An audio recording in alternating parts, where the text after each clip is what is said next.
place overall ang Pilipinas sa 2025 SEA Games matapos po makakolekta ng 277 medals. At kabilang po dyan ang 50 gold medal. Pero may duda ang ilang atleta natin sa resulta ng kanilang laban. Nakatutok si Jonathan Andal. Sa pagtatapos ng 11 araw na 2025 SEA Games, 6th place ang Pilipinas sa mga ginto dahil sa nakolekta nating 50 gold medals. Kung idaragdag ang 73 silver at 154 bronze medals, 4th place overall ang Pilipinas sa total na 277 medals. What is important is we won in sports that mattered most.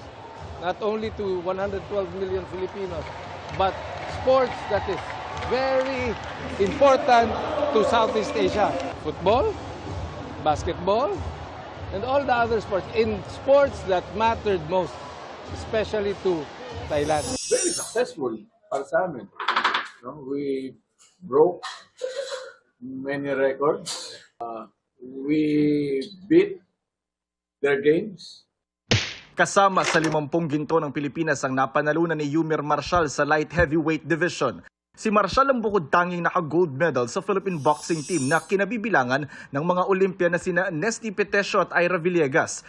Sa awarding ceremony, hindi dumalo si Petesio na nakakuha ng bronze medal. Nauna nang sinabi ni Petesio na nadaya siya sa laban. Yan din ang paniwala ng Association of Boxing Alliances of the Philippines o ABAP. Lalo't sa 17 gold medal sa boxing, 14 ang nahakot ng Thailand. May pattern eh. We'll write to World Boxing or International Federation to at least have an inquiry. Kung walang irregularities, tingin nyo nakailang ginto tayo sa boxing? I think nakalima yata tayo eh. Sa men's indoor volleyball finals, naka-bronze medal ang Alas Pilipinas kontra Vietnam. Gold medalist din si Pinoy wrestler Gabriel Thomas Dinet sa men's 86 kg class. Pati si Samuel Herman sa men's obstacle laser run ng modern pentathlon.